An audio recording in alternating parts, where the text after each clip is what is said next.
Fellas, there are quite a few contenders right now in the UFC that haven't really been given the title shot when they are the most deserved contender in their division. So I thought it's the perfect time to make a video of the contenders, or the top 5 most deserving contenders in every UFC weight class. So the 5 that I personally think deserve the title shot in most, in an order of obviously 5th place being they deserve the least, to 1st place being they are the #1 contender. They should get the title shot. And we'll start off with the heavyweight division, with Jon Jones officially being the undisputed champion. At number 5, the 5th most deserving contender, I'm going to go Ciryl Gane. Now, Ciryl Gane, listen, he is on a 2-fight winning streak. He just beat Alexander Volkov. He finished Sergey Spivak last year as well in Paris. So he is on a 2-fight winning streak. I'd love to see Ciryl Gane versus Tom Aspinall. I think that's a fight that everyone wants to see. But the reason he's 5th place is because, first of all, we've already seen him in 2 title shots. He's had 2 title shots before. He's failed both of them. Most of the heavyweights right now haven't even had one. He got mauled by Jon Jones. I wouldn't say he got embarrassed against Francis Ngannou, but Ngannou had an injured knee. He was out wrestling Ciryl Gane. He won the fight comfortably, in my opinion. He also just fought Volkov, like I said, but most people thought it was a robbery. If you're unable to get past Alexander Volkov, you shouldn't really be fighting for a belt. But he has got a fairly solid heavyweight resume. He's beaten the likes of Rosenstrike, Derek Lewis, Spivak, Tatu Ivaza as well, but he hasn't really beaten anyone great. I think for me, Ciryl Gane still has to go and beat somebody like Jailton Almeida or Curtis Blades to secure a title shot. Again, I'd love to see him versus Tom Aspinall for the undisputed belt, but I'm going to put him at 5th place. Still a top contender, but considering the fact that he's already lost 2 title shots and he just robbed Volkov, I'm putting him 5th. At number 4th, or in 4th place, I'm going Jailton Almeida. Probably one of the more underappreciated contenders in the heavyweight division right now. I think he's got top contender potential written all over him. He's one of the best heavyweight grapplers, if not potentially even the best. I know there's guys like Jon Jones and Tom Aspinall who can grapple, but he was out wrestling Curtis Blades for the entirety of the first round, which is impressive considering Blades is a high-level wrestler. He was dominating Romanov and submitted him. He submitted Rosenstrike. He had a boring fight with Derek Lewis, but he still dominated him for the full 25 minutes. He's one of the best. He's like the grappling equivalent of Ciryl Gane. He can't strike, but he's one of the best grapplers in the division. I'm really intrigued to see him versus Tom Aspinall. I think he would probably be the toughest test for Tom Aspinall outside of Jon Jones. And he's just out-wrestled everyone, even Curtis Blades until the finish. If he can go out there and beat Sergey Spivak at UFC 311, I don't mind Jailton Almeida being in the talks of being a top contender. Again, I know he just got finished by Curtis Blades, so it isn't like he should be getting a title shot soon, but because he's beating everyone but Blades in a fight that he was kind of winning, and if he can get another win, I don't mind Jailton Almeida being 4th. So at 4th place, I'm going to go with Jailton Almeida. At 3rd, I'm going to go Alexander Volkov. I think Alexander Volkov's deserved his title shot. He was robbed against Ciryl Gane in the rematch. That's a super impressive win, because the only guys to beat Ciryl Gane in the UFC are champions, Jon Jones and Ngannou, who are, some of the best heavyweights in the world right now in MMA. So for Volkov to go out there and beat Ciryl Gane and get robbed was quite disappointing to see, and he should be on a 5-fight winning streak. Ever since losing to Tom Aspinall, he's been on a 5-fight tear, or at least if you count the Gane win, he's been on a 5-fight tear, 5-fight winning streak, most of them coming by way of finish. And in my opinion right now, he's the best heavyweight contender apart from Tom Aspinall. If you take away Tom Aspinall for the equation, he's the best contender. He beat Ciryl Gane. He's probably got the best resume right now in the heavyweight division if we're talking just pure contenders. He's on a 5-fight winning streak, and I think he should get his opportunity. I think he's earned it. I would not mind Volkov getting a title shot in his next fight. Obviously, this is assuming that the winner of Tom Aspinall and Jon Jones has already happened, but if we're taking a heavyweight contender, I think Volkov's the most deserving of it. I think out of all the heavyweight contenders, bar Tom Aspinall, Alexander Volkov, from what he's done in this winning streak, and to the fact that he should have beaten Ciryl Gane and he should be on a 5-fight winning streak, and he beat Pavlovich, I think he should have earned that title shot. So I'm going Volkov number 3. At number 2, I'm saying Alex Pereira to move up from the light heavyweight division and get a title shot is the 2nd most deserving contender in the heavyweight division. Now, obviously, he's not actually a contender because he's at light heavyweight, but I think Poatan moving up, he's fairly deserved it now. He's got the first guy in UFC history to to have a chance to make history with a 3-divisional champion status. Obviously, middleweight champion, light heavyweight champion. If we can give Alex Pereira the opportunity to go to heavyweight and potentially become a 3-divisional champion, it is unlikely considering the skill gap between him and the heavyweights. But if that was to happen, that would be obviously history making. He's nearly cleared out the light heavyweight division, beating Yuri Prohaska twice, Jamal Hill, Khalil Roundtree, Jan Blachowicz. If he can go out there and beat Magomed Ankalaev as well, in my opinion, he's cleared out the light heavyweight division. Like, there's no one else. I know people can bring up Carlos Ulberg, but Ulberg's only just broken into the top 10 after a decision win over Volkan Oezdemir. So, in my opinion, if he beats Ankalaev, he's nearly cleared out the light heavyweight division, and he already has nearly cleared out the light heavyweight division as well. And him versus Tom Aspinall or Jon Jones would be a super fight. No matter who you put him against, you do Jones versus Aspinall, winner fights Poatan. That would make the heavyweight division extremely interesting. It gives the rest of the contenders in the heavyweight division enough time to really make a name for themselves. So I think Alex Pereira moving up to the heavyweight division, not to get an immediate title shot, because I think number 1 should be Tom Aspinall. And this doesn't really, need explaining. It goes without saying, really. Everyone wants this fight. If you ask most MMA fans what the fight they want in 2025, everyone's saying Tom Aspinall versus John Jones. You can go on the UFC community posts and even posts that have nothing to do with Tom Aspinall or John Jones. People in the comments are asking for this fight. That's what the people want to see. Tom Aspinall versus John Jones, the interim champion with it. I mean, first of all, he's an interim champion. If that ain't, deserving enough, I don't know what is. But the fact that he's got a defense on it as well, he's beat 5 top 10 heavyweights all in round 1. Arguably doing a better job of clearing out his division than any other champion right now in the UFC, apart from maybe Pantoja. So, Tom Aspinall, he's the #1 contender in the heavyweight division. Goes without saying. Everybody knows this already. And we better be seeing Tom Aspinall versus John Jones in 2025. And then for the light heavyweight division against Alex Pereira, number 5, I'm going to say a Yuri Prochazka trilogy. Yuri is the 5th most deserving contender. Now, the first fight with Alex was competitive. I know Alex started off winning, and then Yuri started tagging Alex. He had some success, and even the stoppage in the first fight was quite controversial. I thought it was a fair stoppage, but a lot of people thought it was controversial how the second that Mark Goddard stopped the fight, Yuri was fine. And the second fight, yeah, he got completely destroyed, but it was on short notice. I know it was on short notice for Poton as well, but you can also make that argument for Yuri Prochazka. I think he's the most entertaining / dangerous light heavyweight outside of Alex. I've heard this new narrative that's surrounding Yuri Prochazka that he's now just some sort of goofy contender like a Johnny Walker who's really chinny. He's been finished by Poton, and that's the only guy that's been able to finish him. He's extremely entertaining. He finished Rakic in a comeback fight. He had that fight of the year contender, one of the greatest fights of all time against Glover Teixeira. Knocked out Volkan Oezdemir as well. Obviously knocked out Dominic Reyes. All of his wins age well. He's one of the most dangerous light heavyweights outside of Alex. I wouldn't want to see a third fight with him as of right now, but if it's not a fight that I'd necessarily be against. But he has already been KO'd twice by Alex Pereira. It's not really a fight that everyone really wants to see. He's been knocked out twice by him, so for that reason, I'm going to put Yuri in 5th place. I wouldn't be opposed to a potential fight again with Poton, but as of right now, I think there's bigger fish to fry for Poton. One of them could be number 4, and it's Jan Blachowicz. Now, he's the closest guy to beating Alex Pereira at light heavyweight. I know people like to talk about Khalil Roundtree, but Khalil got finished. If we're talking realistically, Jan Blachowicz has done the better job at beating Poton on short notice. And to be fair to Jan Blachowicz, that was in Salt Lake City in Utah, where the sea levels were, messed up, and his gas tank would have been messed up as well. Some people even thought Jan Blachowicz got robbed. Some people thought that Jan Blachowicz won that fight, and he should have been the light heavyweight champion. So for that reason, I don't mind a rematch. He's come closest to beating him. He's a former champion as well, so he's not just this new contender that's made a name for himself. He's got a solid resume in the light heavyweight division with some good wins. And he has been inactive for ages, though. That's why I put him at 4th. He's been inactive for so long. His last fight, when even was his last fight? I think it was against Poton last year in July or June of 2023 at UFC 291. He hasn't fought any of today's top light heavyweights. He hasn't fought Yuri. He hasn't fought Jamal Hill. He hasn't fought Ulberg. He hasn't fought Roundtree. So he hasn't really fought any of today's light heavyweights, which is the reason why I don't think he should be getting the next title shot. But considering he's had a close competitive fight with Poton before and he's a former champion, I'll put Jan Blachowicz at 4th. In 3rd place, I'm going to go Jamal Hill. Salty Jamal Hill is going 3rd place. Hate him or love him. Him versus Alex 2 would sell major pay-per-views. You got that clip of him confronting Alex. He's still talking on Twitter about everyone. Even though he's been knocked out by Alex before, this would sell pay-per-views because people want to see Jamal Hill get knocked out. You know what I mean? People want to see Jamal Hill get knocked out. It was probably the only guy who's actually going to trash talk Poton in the light heavyweight division. He would sell pay-per-views, in my opinion, better than anyone else in the light heavyweight division. He's only got slept once as well by Poton. I know that's not necessarily something to, congratulate him about. Oh, well done, you've only been knocked out once, but unlike Yuri Prochazka, he got knocked out once, Yuri got knocked out twice, and I kind of actually want to see him versus Alex too, and not just to see Jamal Hill get knocked out again. I want to see if Jamal Hill adjusts his game plan, what he does differently in this fight. He's talking about it being a fluke, which it definitely wasn't, and if it's a fluke, I want to see him come out and prove himself again. He's a heavy-handed guy. He's a fun guy to watch, is Jamal Hill. So at 3rd place, I'm going to say the former champion Jamal Hill is the 3rd most deserving contender. At 2nd place, I'm going Carlos Ulberg, the new guy on the block in the light heavyweight division. Carlos Ulberg in 2nd place. He's the biggest light heavyweight prospect right now. It was always between him and Azamat Murzakanov. Murzakanov now been popped for PDs. He's going to be out for months.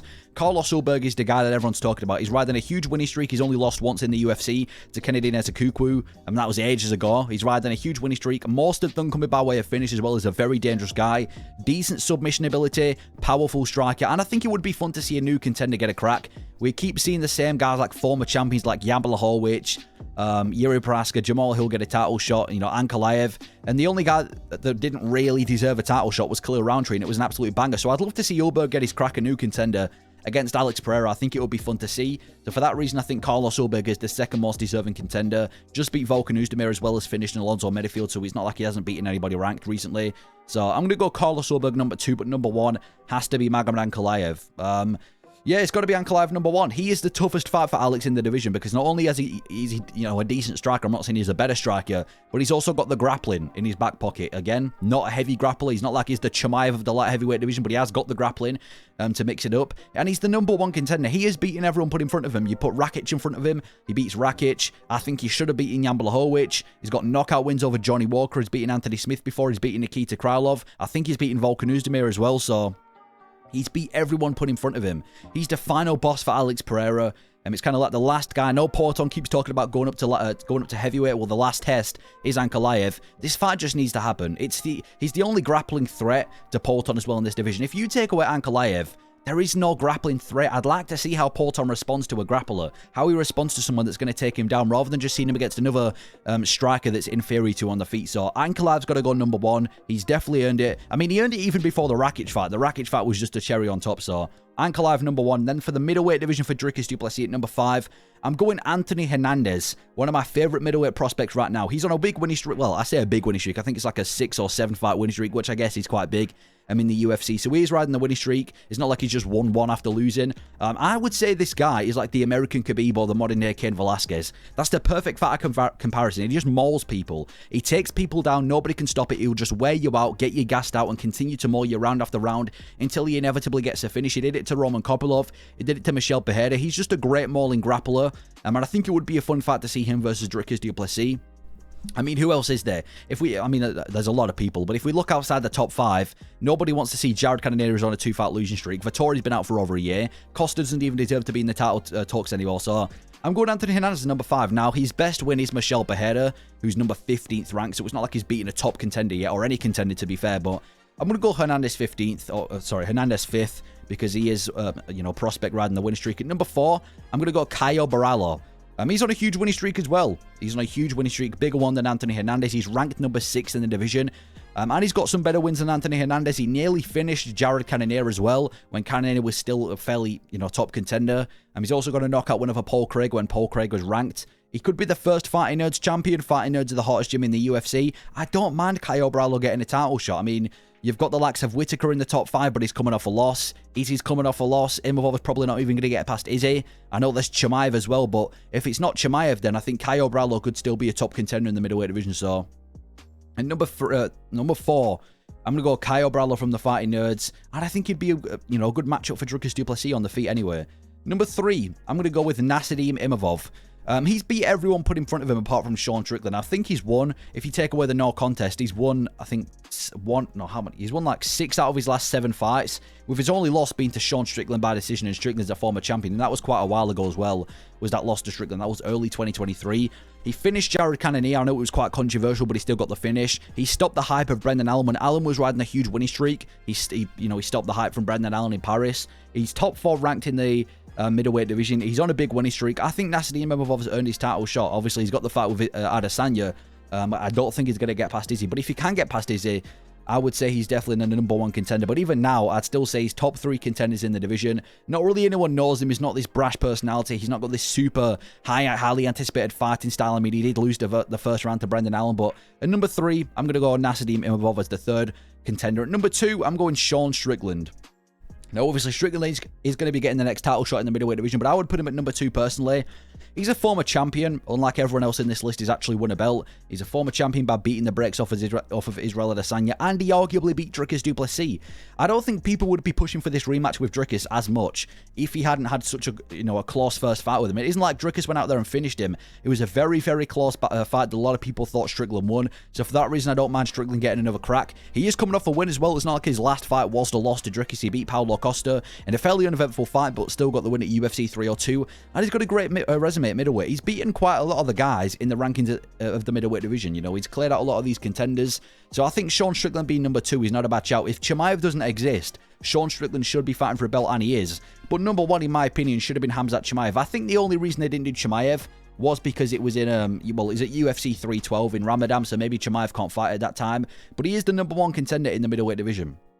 He's the only man, in my opinion, capable of stopping Dricus du Plessis. I'm not saying it's impossible to beat Dricus du Plessis. In fact, if anything, it's quite the opposite. But I think out of all the contenders right now in the middleweight division, the only guy that I would back to beat him is Khamzat Chimaev. He's undefeated. He's beaten everyone put in front of him. He just mauled Robert Whittaker, who was a top contender, broke his jaw from a face crank. He's the most dominant contender in the entirety of the UFC. The only guy you can even compare in the history of the UFC to this guy's dominance is Khabib. He is the most dominant contender right now in the UFC. He's earned his title shot. He's a top 3 middleweight right now. So Khamzat Chimaev against Dricus du Plessis, it's the fight to make. He's the #1 contender, and it should definitely be the next title fight in the middleweight division, in my opinion. In the welterweight division at number 5, I'm going Kamaru Usman for number 5. He was also dominating Leon in the rematch until the head kick. Obviously, Belal Muhammad just dominated Leon. Usman can make a case to say that in the rematch, he was dominating Leon Edwards the entire fight, and he was on track to winning until the head kick landed. Obviously, inevitably, the head kick did land, but he was still dominating the fight. He arguably drew with Khamzat Chimaev. I know he has just lost to Chimaev in his last fight, but a lot of people say that he could have drew with Chimaev, which after his win over Whittaker has aged quite well. Potentially one last title run for Kamaru Usman as well. You know, he's a former champion, one of the greatest welterweights of all time. Maybe one last title run that he's earned, and he is coming off 3 losses though. That's why I've put him at 5th place. He's coming off 3 losses. He hasn't won a fight since 2021. So for Kamaru Usman, I'm going to say he is 5th most deserving contender. At number 4, I'm going to go with Jack Della Maddalena, a guy who's kind of disappeared from the UFC. He got a good win in 2024 and he's not been heard since. Undefeated in the UFC is Jack Della Maddalena, so he's got past everyone he's been put in front of him. Big winning streak as well. I don't know the exact number. I think it's like a 7 or an 8 fight winning streak, or it might be even longer than that outside the UFC, but that's just his winning streak in the UFC. He's the best boxer in the welterweight division. If you look at all the boxers, I know there's good boxers like Jeff Neal as well, but he is the best boxer. I think he's got probably one of the biggest striking threats in the welterweight division to Belal Muhammad. And he beat Burns when Burns was a top contender. I know Burns is now ranked number 8, but at the time of beating Burns was still hyped up as this top contender. He'd only lost to Belal Muhammad, the champion. He was still in the top 5. Jack Della Maddalena goes out there and knocks him out. And he's a bad matchup for anyone. Whether it's Leon Edwards, whether it's someone like Usman, whether it's Belal Muhammad, I think Jack Della Maddalena is a bad matchup because he's got good grappling as well. His judo wasn't that bad. He took down Gilbert Burns. He tripped up Gilbert Burns. His submission defense is good. Great striker. I think Jack Della Maddalena's earned that number 4 spot. The fact that he has been inactive for so long and, you know, the division's moved on is why he's at 4th and not any higher, but I'm still going to put him on this list and I'm going to put him at number 4. And at number 3, I'm going to go with Joaquin Buckley. I think Buckley's punched himself to that number 3 spot after his pass. Well, what he's done in 2024, to be fair. He's the most well-rounded welterweight, in my opinion. He's got really good wrestling, explosive wrestling, and that's effective. He's also very heavy-handed on the feet. He's got good technical striking too. Buckley's got everything, and he's got good stamina as well, and power. He is the most well-rounded welterweight on the roster right now, and he has the chance of beating Belal out of any other contender. I think in the entirety of the welterweight division, Buckley is the worst matchup for Belal Muhammad. Like I just said, good wrestler, powerful guy, much better striker than Belal Muhammad, much more powerful than Belal Muhammad, good durability. Buckley is a terrible matchup for Belal, worse than Shavkat, worse than Usman, worse than Leon, whatever. I think he's the biggest stylistic threat to him. He's a fun style. You know, he's got knockout ability, like I've said multiple times now. And he's a fun personality as well. He'd do well at promoting the fight. I mean, he promoted his fight with Ruzi Boyev really well. He promoted his fight with Kobe really well. So I think the build-up would be good. And he's got some impressive wins, finishing Kobe Covington and knocking out Stephen Wonderboy Thompson. Super impressive for Buckley there, as well as also beating Luque by finish as well. So I'm going to go Buckley number 3. I think what he's done this year in the UFC, especially with that win over Covington, has earned himself at least to be a top contender. So I'm going to go Buckley number 3. At number 2, I'm going to go Islam Makhachev, moving up from the lightweight division to face Belal Muhammad. Islam is one of the few champions that have actually, in my opinion, earned a double champ status. He's pound for pound number 1, and he's very capable of becoming a double champion. I think out of every single champion in the UFC, if there's one that I'd bet money on to become a double champ, or at least have success in their double champ fight, it would be Islam Makhachev, the best fighter in the UFC right now, the most skilled, and he would cement himself as one of the greatest of all times. Most people already have Makhachev in their top 10 GOAT list, and if he was to go out there and become double champ by beating Belal Muhammad, I think without a doubt you've got to put him in the top 5. Some people might even put him top 2 or top 1. So it's huge for Makhachev's legacy, and nobody at lightweight is beating him. Yes, there's stylistic problems. Oliveira's a problem stylistically, Sarukin's a problem stylistically, there are other guys that he hasn't fought, but there's no one in lightweight that you're going to bet on beating Islam Makhachev. But the reason I've only put him second place, or whatever I put him, is because he probably won't fight Belal Muhammad. I put him in second because, I mean, they do train together. I mean, if you look at Makhachev's recent training camp, he's with Belal Muhammad. They've trained before. So So I don't think he'd fight Belal Muhammad just because they are training partners. But theoretically, if they weren't threatened and they were to fight, I think Makhachev would be the second most deserving contender to face Belal Muhammad. At number 1, it's going to be Shavkat Rakhmonov. He's got dangerous submission ability, and he's a better striker than Belal Muhammad. I mean, most of his wins come by way of submission. Great grappler, submitted Stephen Wonderboy Thompson, submitted Neil Magny, submitted Jeff Neal, so he has got the submission ability that could counter Belal Muhammad's wrestling, and he's a better striker than Belal. He looked really good on the feet in that fight with Ian Gary. He was landing on Ian Gary, did better in the first round or whatever it was when he clocked him on the feet. So he's definitely a better striker than Belal. And there's now been this new narrative that Shavkat's overhyped just because he's had one win by decision over an undefeated Ian Gary. Apart from that, he's still undefeated. Every single one of his fights, but the one with Ian Gary, he's ended in a finish, which is an insane statistic to have. Shut down Gary, finished Wonderboy, finished Neil Magny, finished Jeff Neal. I think he's definitely punched his ticket to be the number 1 guy in the welterweight division. I mean, he was already the number 1 guy before the Ian Gary fight. That was just a cherry on top, in my opinion. So Shavkat Rakhmonov should definitely be next, in my opinion, for Belal Muhammad for his first defense. And then for the lightweight division for Makhachev at number 5, I'm going to go Justin Gaethje number 5. Now, he KO'd Dustin Poirier, who got the most recent title shot. And he shut down Rafael Fiziev, who was riding a 2-fight winning streak over those 2 guys, which are very impressive. And realistically, he deserved the title shot before the Holloway fight. A lot of people said he should have been getting the title shot instead of Dustin Poirier. It should have been Poirier versus Holloway and then Gaethje versus Makhachev. So realistically, he already deserved the title shot, and the Holloway fight he just did as an extra fight. And I think it would be fun to see him get a title shot. If we're going to give Dustin Poirier 3 chances, I think it would be, fun to see Justin Gaethje get 3 chances. I know he's coming off a loss, but still, it's Justin Gaethje at the end of the day. He's been around for a while, and he did lose his last fight, which is why I'm putting him at number 5, and he is already 0-2 on title shots. Even though it would be fun to see him get a title shot, like I said, got knocked out cold in his last fight. He's lost his title shot to Khabib. He lost his title shot to Charles Oliveira, so I can understand why he's not really a top contender. So Justin Gaethje is going to go at number 5. At number 4, I'm going to go Max Holloway, the guy who just knocked out Justin Gaethje. He KO'd Justin Gaethje in KO of the year at UFC 300, and that, like I said, was when Gaethje was a top contender. Gaethje knocks out Poirier, Gaethje beats Fiziev, and then Holloway comes in, has a dominating performance for 24 minutes, and then in the last 10 seconds, goes out there and knocks him out. He had an insane performance against Gaethje this year, and to be fair, if we just count in the lightweight division, he is still coming off that win over Justin Gaethje. Yes, he just got knocked out by Poirier, but that was in the featherweight division when he had to cut weight, and he had to face the vicious striker. If we're talking him purely in the lightweight division, he is coming off a win, and he's a former champion in the featherweight division. Like I said, top contender, always been a top contender. I don't mind Max Holloway being classed in the contender position for the lightweight division. So at number 4, I'm going to go with Max Holloway. Number 3, I'm going Ilia Topuria to move up and fight Islam Makhachev. Now, the reason I put him 3rd and not any higher is because he still has work to do in the featherweight division. He's not even had, he's had 1 defense so far. He beat Volkanovski and Holloway, 2 massive wins. But even though those are, arguably the best back-to-back wins in UFC history, what about him versus Lopez? What about him versus Evloev? What about him versus the rest of the contenders? But to argue for Topuria, similar to Makhachev beating everyone in the lightweight division, I think Topuria beats everyone at featherweight. Whether he rematches Volkanovski, whether he faces Lopez, whether he faces Evloev, whether he faces, Arnold Allen, I think he beats everyone. I don't think there's a single featherweight that I would pick to beat Topuria as of right now. And if anybody's going to beat Islam Makhachev, I can see Topuria being the guy. I could see him being the guy beating Volkanovski, and he did. If there was anyone that was going to knock out Max Holloway, it was Topuria. If there's anybody that is going to beat Islam Makhachev, in my opinion, Topuria's the guy. And it would be a massive fight. Ilia Topuria versus Islam Makhachev would be massive. Unstoppable force versus immovable object. Undefeated versus, a guy who's lost once by knockout ages ago, but he's pound for pound number 1 in the world.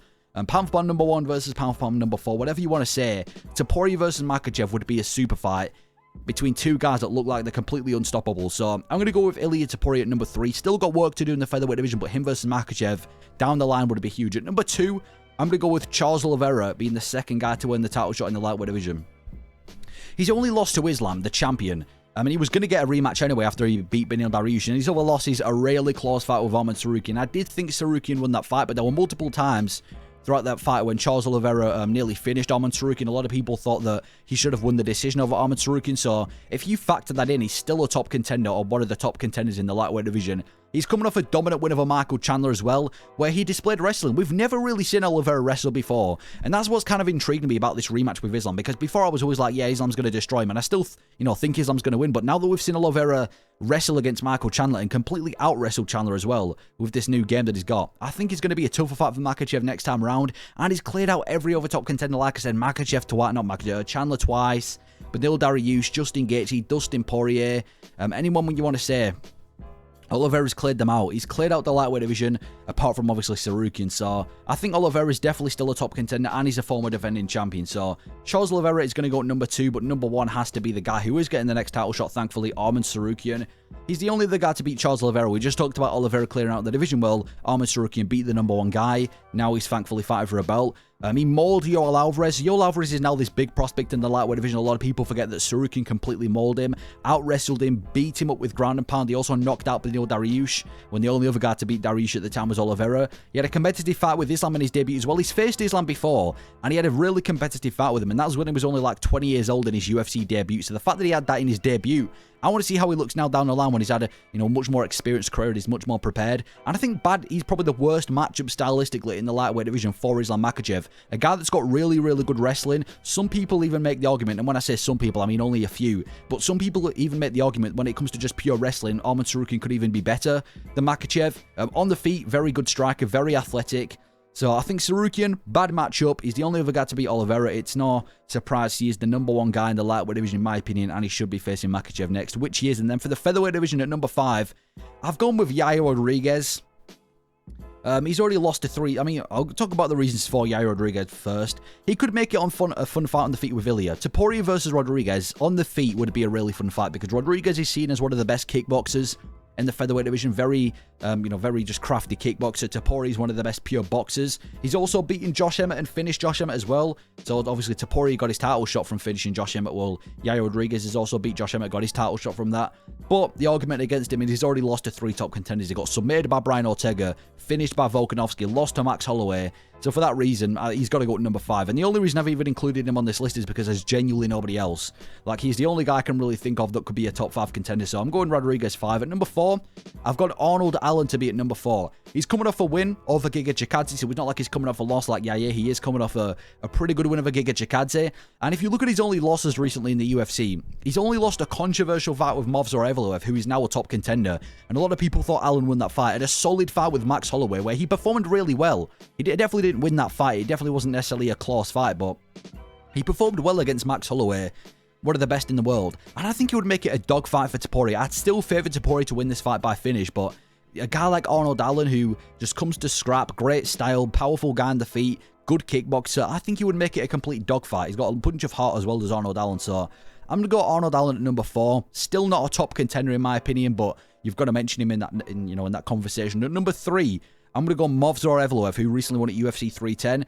He poses a grappling threat to Ilya that he hasn't seen before. Topuria, in the featherweight division, there's not really any grappling threats. I mean, who has he faced? I mean, he's faced Bryce Mitchell, which is his only real grappling threat, and Ryan Hall years ago. But apart from that, Volkanovski striker, Emmett striker, Holloway striker, there's no one else. I mean, Diego Lopez isn't going to really do any grappling threats to him. Arnold Allen isn't. Yair Rodriguez isn't. He is the only real grappling threat, and he's probably the best grappler right now in the featherweight division. 4 ranked wins as well. Talk about clearing out a division. He's got 4 wins in the rankings over Dan Ige, Arnold Allen, Aljamain Sterling, and Diego Lopez. He's undefeated at 19-0, which is an insane record. You can do an undefeated versus undefeated. And he's arguably the top contender already of the featherweight division. The fact that he has already beaten Diego Lopez. So at number 3, I'm going to go with Movsar Evloev. At number 2, I'm going to go Diego Lopez being the number 2 contender.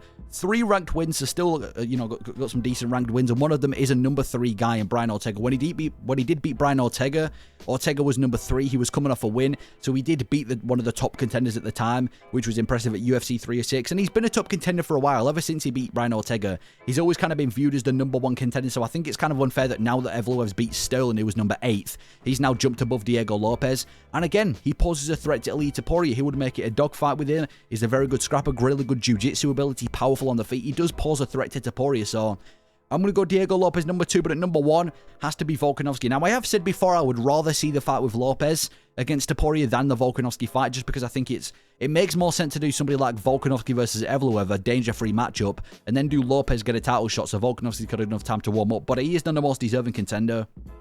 Former defending champion, Arguably the featherweight goat. It's not, rocket science. When a champion has been defending their division for a long time and then they lose, they usually get an immediate title shot. We saw it with Izzy, we saw it with Usman. So I think Volkanovski's got to be entitled to that as well. He's only lost once in the featherweight division, and that was obviously to Topuria. He does deserve an immediate rematch, and he smoked everyone at featherweight apart from Elite Topuria. He beat the brakes off of Max Holloway. He finished Yair Rodriguez, beat the brakes off Brian Ortega, beat the brakes and finished Korean Zombie as well. Everyone in the featherweight division has had to suffer from Volkanovski, so let's give him the immediate rematch if we're talking in terms of who deserves it the most. He is the #1 guy who deserves the immediate rematch, the #1 featherweight in the world. So that is the top contenders for featherweight. Then for the bantamweight division with Merab as champion at number 5, I'm going Corey Sandhagen. Now, he is coming off a loss, but he's one of the most skilled fighters on the roster. I mean, not only is he one of the most well-rounded, but he is one of the most skilled, insane striking, good wrestling, fight IQ is off the charts. So for Corey Sandhagen, extremely skilled, loses very competitive fights against top contenders. When he loses to top contenders, he's not getting destroyed. He's having competitive fights that he's losing. When he lost to PTN a few years ago,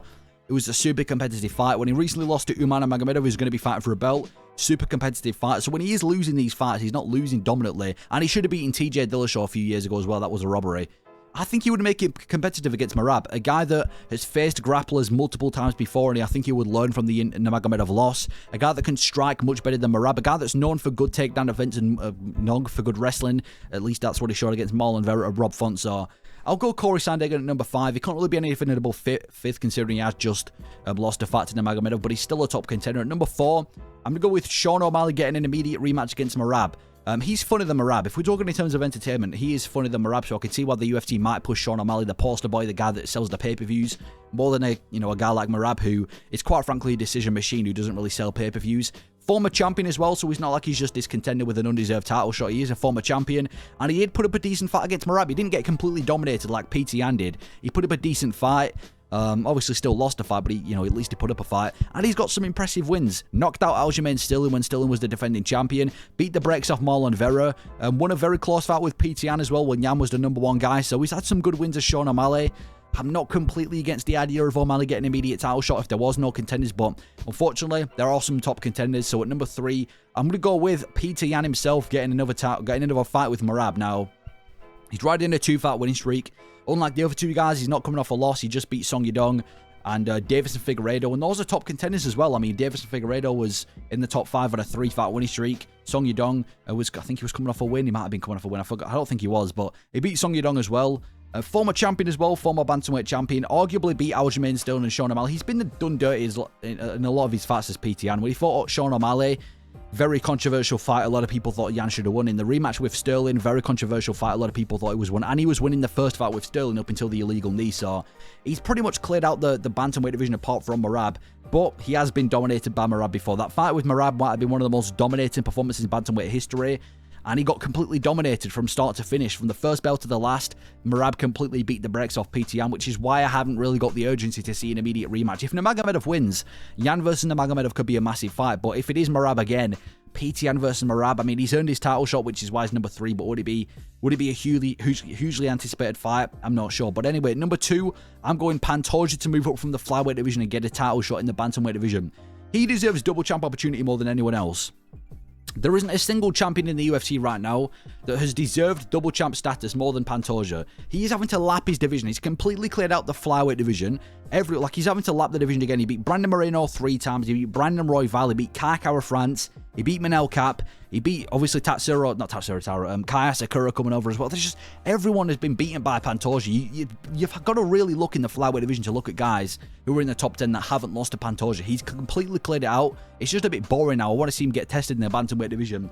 And there's a potential super fight. If there's any fight that is going to get Pantoja's name out there, it's going to be a super fight against Merab or Nurmagomedov or whoever the bantamweight champion is. Yes, you can do him versus Royval 2. Yes, you can do him versus Kai Kara France or a 4th fight with Moreno, but no one really cares about. But if you move up to the bantamweight division, pound for pound, what most people would view pound for pound top 5 versus pound for pound top 10, Pantoja getting a title shot in the bantamweight division, I think he's definitely earned it. So I'm going to say Pantoja moving up from the flyweight division, getting a title shot is at number 2. And at number 1, it is Umar Nurmagomedov. I know this is quite a controversial take to say that Magomedov is the #1 contender considering he's only got 1 ranked win. But when that 1 ranked win is Corey Sandhagen, I think you've definitely earned the title shot because Sandhagen at the time was on a 2-fight winning streak, top contender, and that fight was being labelled as a #1 contender fight. If Sandhagen had beaten Nurmagomedov, nobody would be complaining about Sandhagen getting a title shot. I think it's fair that Nurmagomedov beating Sandhagen in what was labelled a #1 contender fight gets him that title shot. He's ranked #2 in the division. He's undefeated. I think he's 18 or 19-0. And he's the biggest threat to Merab in the division. If there's any guy that I would pick to beat Merab out of everyone on this list, Nurmagomedov is probably the only guy I would actually favour to beat him because he's got the wrestling. Obviously, I'm not going to do a full-blown prediction now, but he's got the wrestling that he showed against Corey Sandhagen. He's even got way better striking than Merab. I think he does a good job at keeping the fight on the feet and beating Merab purely on the feet. But I'm going to go Nurmagomedov at #1. Yeah, beat Corey Sandhagen, beat your top contender, ranked #2, undefeated. Goes without saying, Nurmagomedov #1. And then for the flyweight division, this is quite an interesting one because, like I said before, Pantoja's beaten nearly everyone in the division. So how do you even order this?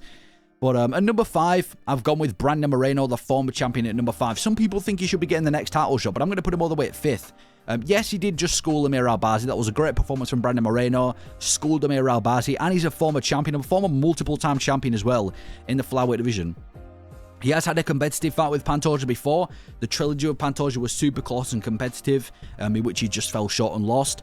Ultimately, though, the reason he's at #5 is because he's 0-3 against Pantoja. You know, it's not like they're 1-1 and 1 against each other. It's not like that Figueiredo quadrilogy where, you know, they both won and lost a few times. No, he's 0-3 against Pantoja. He lost on the Ultimate Fighter. He got submitted. I think he got submitted in the UFC. And then when he fought him at UFC 290, he lost a decision to him. He's already lost 0-3 against Pantoja. It's not really a fight that people really want to see again. So I'm going to put Moreno at #5 just because we've seen him against Pantoja multiple times and he's lost. At #4... Oh, I just went back. And #4, I'm going to go with... What the hell is going on? At #4, I'm going to go with Manel Kape. Yeah, Manel Kape's going at #4 in my opinion.